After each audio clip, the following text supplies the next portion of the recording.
The counter to originalism is what most lawyers and scholars call living constitutionalism, right? Or the organic view of the Constitution, which again used to sort of be the default assumption about the Constitution. The idea here is that the reason the founders used very vague general language was so that it could adapt to changing times, right? I called this metallurgy, sort of constitutional metallurgy, right? Not to confuse things too much, but that the Constitution, under this view, was designed to be malleable and ductile. Malleable is the property of metal. Sorry about that. But malleability means, right, bends. So that it was intended that the Constitution could bend to new circumstances, right? That could accommodate the pressure, right, of some new historical development. Maybe something like a pandemic, right? Right, just circumstances that befall us that were unforeseen. Ductility is not the property of metal to bend under pressure. Ductility is the property of metal to stretch without breaking. So like a rubber band, right? How far can you stretch it without break? So I shouldn't say it's not all metallurgy, right? Any substance, right? To pull apart without breaking. That's called ductility. So the theory here is not only that the constitutional language is malleable, it bends, and also that it's ductile, it's designed to stretch into the future.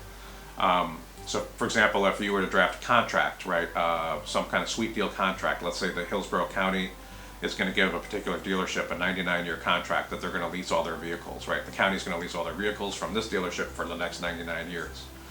If you were drafting that contract, you wouldn't say, right, we're going to lease all of our Ford F-150s from your dealership for the next 99 years. The reason you wouldn't say that is because, God help us, if we're still driving around in Ford, nothing wrong with the Ford F-150, and they're great, but if we're still driving around in Ford F-150s in 99 years, something bad has happened to humanity, right? So you would choose a much more vague and general term than that, like the terms that are often found in the Constitution. You would probably say something like vehicle, right, instead of Ford F-150. So the criticism of originalism is it anchors us to a time past, right? That it's what some of the founders would have called ruling from the grave, right? But the benefit to originalism is it's a little bit easier to apply, right? It's a little bit more concrete, and you can do historical research just to kind of figure out what the answer is. So there's limits and there's benefits, right? As to living constitutionalism, the benefit of that, and again, I'm trying to channel and I'm trying to be balanced about this, right? Because there are advocates on either side of this. But the benefit of it is it seems to fit with the very vague general terms that are used in some of the Constitution and the purpose for using terms like that. The criticism of living constitutionalism is what I mentioned earlier, that it allows you to become sort of unmoored, right? You could sort of kind of stray into applying your own value system, right? So liberty is whatever you think liberty is. How does this apply when we, again, there are sort of legal tests that will come back to this. So I want you to, as I always say, to bookmark this, right, in your head. How do you know whether the judge you're talking to is an originalist or a living constitutionalist, right? Because you always have to tailor your argument to the court you're arguing to.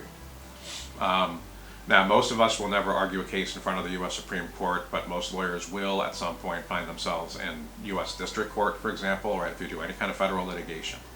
If you're arguing a case, whether it's a statutory case or a constitutional case, in front of an originalist, you have to tailor your argument, right, accordingly. You have to be arguing about when it was drafted, what it meant when it was drafted, right?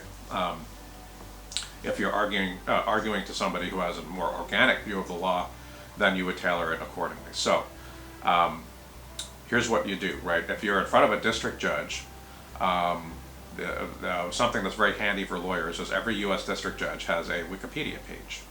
And there's the right column along the Wikipedia page always will tell you which president appointed the judge. It's a pretty safe bet. If you look when you get your judge assigned to your case, right, in a federal court, that if you look in the right column and that judge was appointed rather by Jimmy Carter, Bill Clinton, Barack Obama, right, that is probably a living constitutionalist. On the other hand, if you were if you look up a judge and you see the judge was appointed by George W. Bush, Ronald Reagan, certainly Donald Trump, then you're going to be dealing with probably an originalist, right? In the Supreme Court, you're dealing with both. It's almost a you can't win scenario, right? You know, when you listen to oral arguments in the Supreme Court, you know, you'll hear questions from conservative justices about, you know, how did this work in 1868, right? Or liberal justices from what does liberty mean now? What should it mean now? So let's say that you're an advocate in the Supreme Court and you start talking to the justices about evolving standards. I used to joke when Justice Scalia was still with us that using the words evolving standards, right, or developing standards, right, but these evolving standards, right, was like throwing holy water on a vampire, right? It would elicit a violent, judicial violent reaction. Right, so if you start talking about what liberty means under evolving standards, right, modern principles, you're going to have an originalist jumping out of his or her seat saying, no, no, no, I don't want to hear about it. Talk to me about what it meant in 1868, because that's when the word liberty was, right, was adopted, right, in the 14th Amendment. So then you start talking about 1868. Next thing you know, you have a Breyer, right, or somebody like that jumping out of the seat saying, I don't want to hear any more about 1868. You know, we've had a few things happen since 1868. Those are called years, and years break down into things called events, right? This is how these things go. And so if you're an advocate in front of the Supreme Court, you feel like you can't win, right? If you start arguing about how things are now, originalists are going to jump down your throat. If you start arguing about how things were in 1868, living constitutionalists are probably going to jump down your throat. You need to be aware that with the change from Kennedy to Kavanaugh, Justice Kennedy to Justice Kavanaugh, we now have 5-4 originalist majority, right? For probably the first time, the Supreme Court, the majority of justices on the Supreme Court are originalists, right? Kennedy was not an originalist. He was sometimes, but often was not. So, as you'll see, there will be opportunities for you to show off your knowledge of this, right, and legal analysis on a Con Law 2 exam. And here's how it works, okay? If I ask you what something means, sometimes you'll be able to say that depends who you ask. If you ask an originalist, right, originalists will say what? Constitutional text means what it meant, and you know, there are different dates for different amendments, but the big dates again are 1791 for the articles, or I'm sorry, 1789 for the original articles, 1791 for the Bill of Rights, or 1868 for the 14th Amendment, right? Those are the most litigated parts of the Constitution. It means now what it meant then, that's it. If you ask a living constitutionalist what it means, that person, that judge, that lawyer, whatever, whoever you're talking to, is going to tell you that we start at that date. So I do want to point that out, right? A living constitutionalist would say we start, if we're looking at the 14th Amendment, we start in 1868. But the thing is that after you start at 1868, right, looking at how that word was treated, you keep coming forward all the way to, right, 2020. And that's why, you know, you use words like evolving standards, right? What liberty meant in, you know, the 1860s is obviously going to be, you know, people's idea of liberty in the 1860s is going to be a lot different from people's idea of liberty in the 2000s, or even the 1960s, right? That's how that works. Okay, so you'll have a chance to say, if I ask you, wait, what does this mean? Sometimes you'll have a chance to say, who are you asking? Originalist says it means what X, because it meant that in 1868. Living constitutionalist says you look at evolving standards, and here's what it probably means now. So those are important principles for us to talk about and get on the table.